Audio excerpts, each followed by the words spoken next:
Assalamualaikum warahmatullahi wabarakatuh.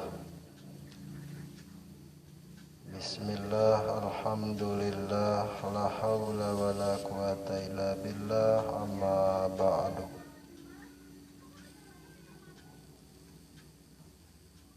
Pertama-tama marilah kita panjatkan puja dan puji-pujian wajantenkeun pangiasa rasa yu urang pintonkeun kana Maha Kawasa.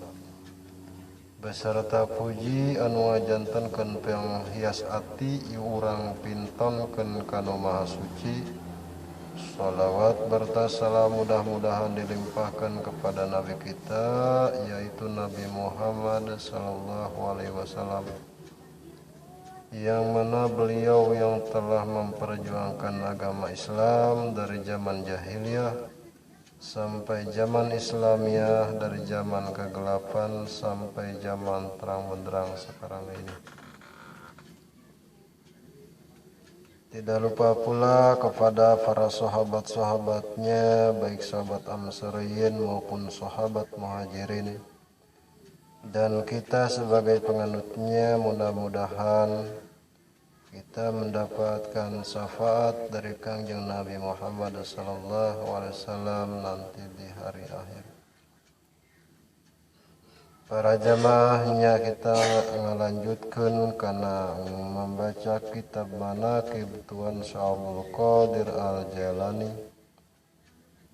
dengan nyata bahasa Sunda. Bismillahirrahmanirrahim. Manqobah ka-20 hiji nyarioskeun ngahirupkeun deui manuk alap-alap. Dicarioskeun hiji waktos anjeunna nuju ngawuruk di madrasah, aya angin nuju ngagelebug kalayang aya alap-alap bari hantem disada kokoreakan dugi ka anjeunna kapaksa liren margi bari bin ku sora alap-alap teh. Dauhan Said Abdul Qadir Al-Jailani, hei angin cokot hulu alap-alap, tungkedkeun tah tidinya bet eta alap-alap teh pegat beheungna huluna papisah jeung awakna guprak ragrag kapayuneun Tuan Syekh Abdul Qadir Al-Jailani. Tidinya teras Said Abdul Qadir turun tina korsina nyandak manuk alap-alap teh. Teras eta manuk alap-alap diusap ku pananganana bari ngaos Bismillahirrahmanirrahim. Geleber eta manuk alap-alap teh hiber sadayana santri-santri pada naringali kana eta kajadian. Tah para jamaahnya ieu urang ngaji Manaqib Tuan Syekh Abdul Qadir Al-Jailani dengan tujuan mudah-mudahan urangnya eta dijadikeunna diakuna urang kabehan anu ngaos atanapi nu ngupingkeun kana ngaji Manaqib Tuan Syekh Abdul Qadir Al-Jailani, dijadikeunna urang murid ku Tuan Syekh Abdul Qadir Al-Jailani. Jadi di dieu manqobah ka-20 hiji dicaritakeun Tuan Syekh Abdul Qadir Al-Jailani bisa ngahirupkeun deui manuk alap-alap. Pohara jasa karomatna Tuan Syekh Abdul Qadir Al-Jailani dicarioskeun hiji waktu anjeunna nuju ngawuruk di madrasah, nuju nyaeta ta'lim keur magahan santri-santrina. Jadi di waktu haritah aya angin ngagelebug kalayang aya manuk alap-alap bari hantem disada kokoreakan gandeng jasa sehingga ngaganggu kanu keur ngaos di madrasah Tuan Syah Abdul Qadir Al-Jailani. Kapaksa liren heulan keur ngaos kulantaran kagandengan ku sora manuk alap-alap teh. Dauhan Said Abdul Qadir Al-Jailani, hei angin cokot hulu alap-alap tungkedkeun ka dieu. Tah tidinya bet eta alap-alap teh pegat beheungna, eta manuk pegat beheungna huluna papisah jeung awakna guprah keragrag payuneun Tuan Syah Abdul Qadir.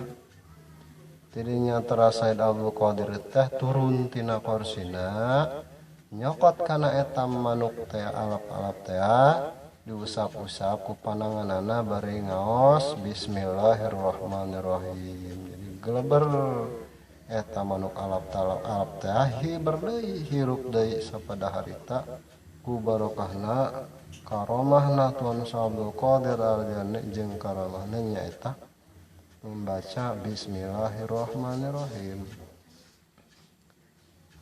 Geus urang teh dina ieu carita atanapi perjalanan Tuan Syah Abdul Qadir itibar. Kulantaran maca Bismillahirrahmanirrahim teh kabagi-bagi. Aya maca Bismillahirrahmanirrahim hukumna wajib, aya hukumna maca Bismillahirrahmanirrahim sunnah, aya hukumna maca Bismillahirrahmanirrahim makruh, aya hukumna maca Bismillahirrahmanirrahim nyata haram. Anu pertama mana hukumna maca bismillah wajib? Tah urang wajib dina sajaroning salat. Jadi lamun tadi awalan ku Bismillahirrahmanirrahim atuh teh sah lamun urang nyata imamna Imam Syafi'i. Anu nomor kedua maca Bismillahirrahmanirrahim hukumana sunnah mana?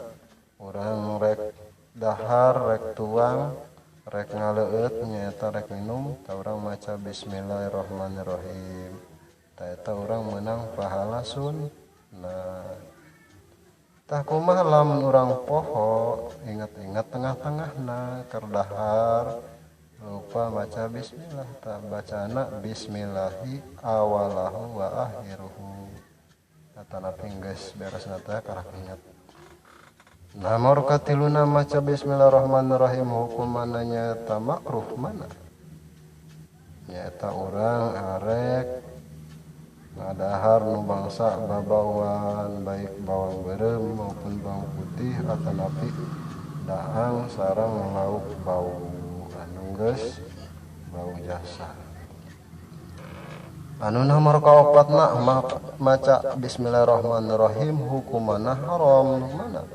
Tah urang rek maksiat di awalan ku baca bismillahirrahmanirrahim nak minum hartina mah nu ngamabokkeun maca bismillah tah jadi meunang eta jadi haram baca bismillahna.